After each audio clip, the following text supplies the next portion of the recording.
Hello YouTube, Ultra Maximus back with another Transformers review.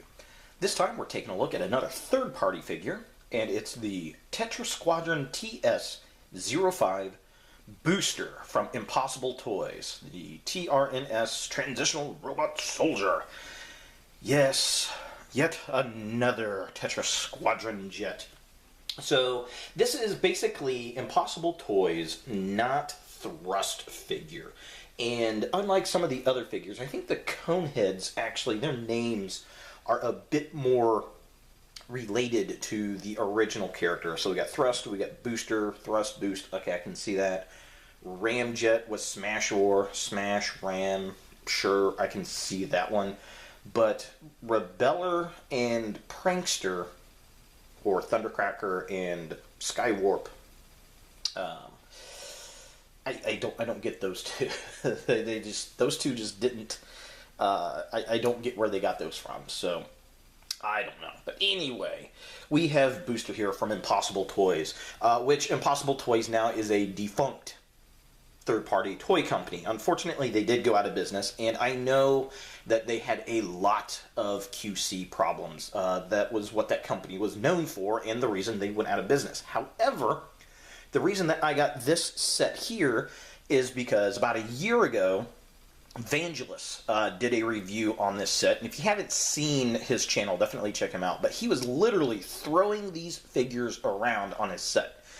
And that told me that, well, this company is actually listening to their customers. They're actually redoing their engineering and designing of the figures. And they put out a good third-party set. Unfortunately, it was too little too late. So this is their final run of figures. At the time of this recording, you can still get these figures. Some of them individually, they're going for about $20 to $25 on Big Bad Toy Store and tfsource.com. Some are available, some are not. You'll have to check around. And both companies are selling the entire set of 7 for about $139. Which, if you're going to get a Seeker set, you might as well get them all. And that puts them, you know, about the same price range as a Hasbro Deluxe figure.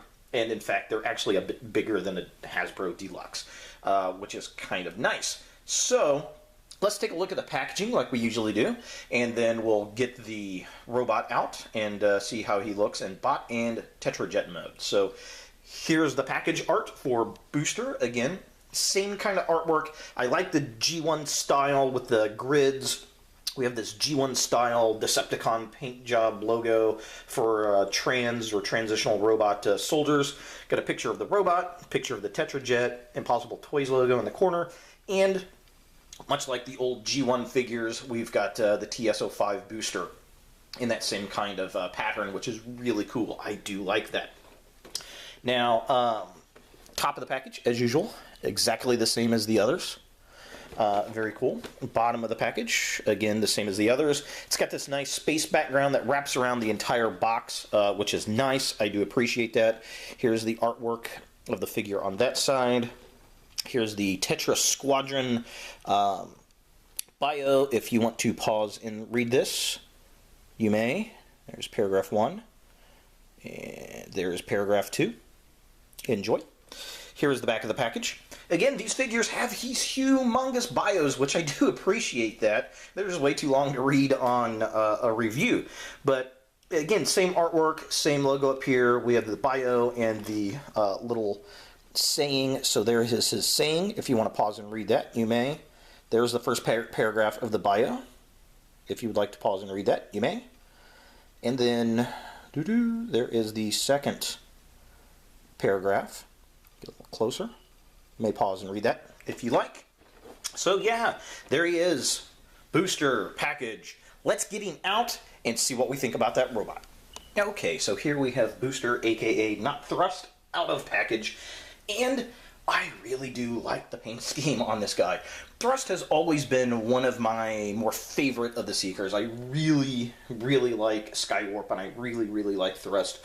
Their paint decos have always been super awesome to me, and this guy is no exception. I love the black. I love the dark, dark maroon. I think it goes really well with this figure, and they did a good job with it. It's a nice color combination.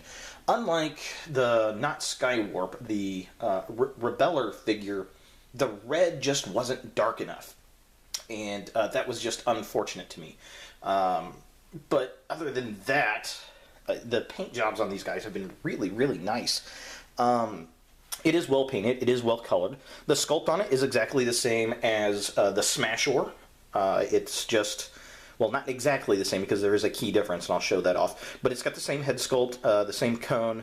Now, unlike the non-cone heads, figures, this does not move much like the Classics version, unlike the original G1 versions.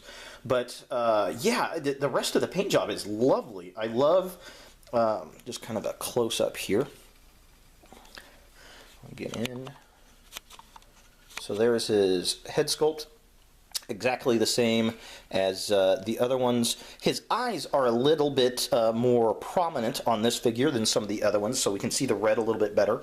That face just... There's something about the sculpts on these faces. They're just a little bit off. He's got kind of these pursed little lips that are just a bit odd to me, but I think I like the Conehead's head sculpt a little bit better than the standard Jet head sculpt. I don't know. Might be me. But he also has these kind of neon green tennis balls on the vents on the side here. And it looks better on this figure, but I would have preferred if they just used a yellow like they did with the non-Conehead Jets. But they got to be a little different, I suppose, right? Let's see, what else? I do like the black and the silver on the chest. I think that looks really cool. I like how the arms are broken up in the two different colors. However, the guns being all black gets hidden in the black wings behind him, which is a bit unfortunate. And that's the one thing about this Jet. I think that there's a little bit too much black on the wings itself compared to like the Classics figure.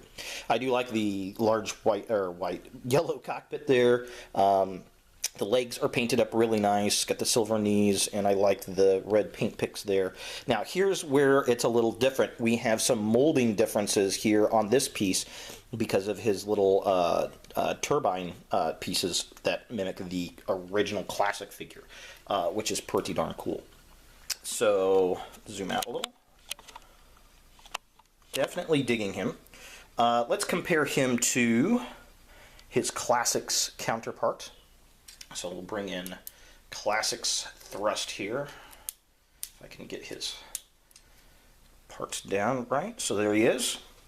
With Classics Thrust, as you can tell, much like the others, there is a size difference. There's just a little bit more toy here than there is this one. But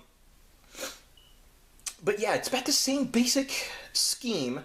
Where we got black here, black forearms, the maroon. It follows the same basic pattern, except for the wings and for the guns. I wish they would have taken a cue from this figure and painted the bottom parts of the guns purple or maroon, whatever that color is. And I wish they would have painted the back wings here, that maroon color there as well. That would have been really nice. The other thing I would have liked to have seen is some of the gold trimming that you see on this figure that does not exist here. That would have been nice as well. But all of these figures are about the same number of paint app colors. So there's only about 3 different colors that you see on these things. And that's been universal for this guy, or this series. Now, the other nice thing about this guy, I've noticed straight out the gate, if you look, the back where your jet turbines are, they are all black versus just the one being painted like the other ones that we've seen. So that is kind of nice as well. So let's just get this guy over to his Tetrajet mode and see how that looks. Alright, so here we have Booster in his Tetrajet mode. And he does look good. In fact, he looks better than what I really anticipated him looking at after looking at the box itself. It does look good. In my opinion, there's still a little too much black on the side pieces. I would have preferred if they would have made this the same maroon color as the wing itself and then just left these little bits black and left this top portion black. I think, personally, that would have looked better. However, looking at the aesthetic of the others, this wing piece here is one solid color, or body right there is one solid color in comparison with all the other jets. So I understand the aesthetic they were going with. It's just a bit too much black for me on this particular figure. But it is what it is. And it does look good. I mean, the black and the maroon look really nice together. I like the silver picks. Of course, we've got the same little tiny guns. Be very careful of those things when you're transforming him, as to not break them off. The big difference with this guy is in the wing right here, and we have the little turbine that's molded in. So this is a completely different mold for the wing compared to the others, which is really cool. It's nice they did that instead of putting a clamp-on piece like they did with the Smashore figure. And if you notice, it actually comes out a little bit and then sinks back in. It's not mistransformed. That's the design of it. So it does kind of go out a little bit and then come back in. You can see that the wing continues the same arc that it would normally. It just has this additional piece on top of it there, which is really, really nice. I thought that was pretty impressive. So yeah, we get the really cool, if I can get both of them in the shot here, the really cool little fan turbines on his wings that he has in his G1 figure. So here's the back, and that actually looks really, really nice. I do like how all three of those are painted. That is very, very cool. Again, just the arch that these have. This is the first time, you know, I've said this, that we've gotten an actual G1 Tetrajet from anybody. So that is really cool. The Fall of Cybertron, War for Cybertron jets, I mean, of course they were Cybertronian, but they just didn't have that Tetrajet look from the G1 cartoon. So that is achieved here, and they did a good job. Let's compare him to a Classics figure. So here's his Classics version of himself. Kind of get some space here. As you can tell, very, very different. Again, the black really, really dominates on this figure versus this figure. And it's more of a smoky gray on this guy anyway. So I do like the black. We do have the little fan pieces that mimic each other, which is really, really nice. This figure is very cool. I like the gold or translucent yellow canopy there. And of course we have the standard bright yellow canopy that we have on all of the Impossible Toys figures. Silver paint apps look nice. They kind of mirror match the wing pattern here. Again, it'd been nice if we had a little bit more as far as paint apps, but it is what it is, and I do understand it. But I do like the black and maroon painting back here in the back of the wings. That really kind of breaks up that wing and gives it a more detailed look, similar to Thrust's actual wings there. So that is very, very nice. So let's see what this guy looks like with his counterparts. Get all these bad boys in here.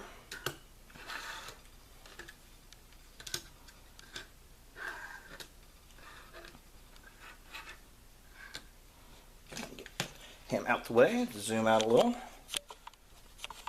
So here are the 4 that I have reviewed thus far.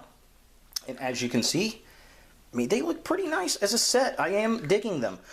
You can tell who they are supposed to be, and they definitely look like the G1 Tetrajets that we saw in the episode, you know, the More Than Meets the Eye episode, and any subsequent shot where we see the Rainmakers with Shockwave on Cybertron. So definitely cool stuff. Is this something that you want in your collection?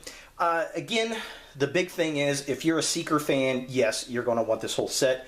I'd advise getting the entire set at one time, unless you're looking for a specific figure. They are out there. So thanks for watching, guys. I do appreciate it. You know, subscribe to my video channel. Definitely share my videos. And as always, look for more videos in the future.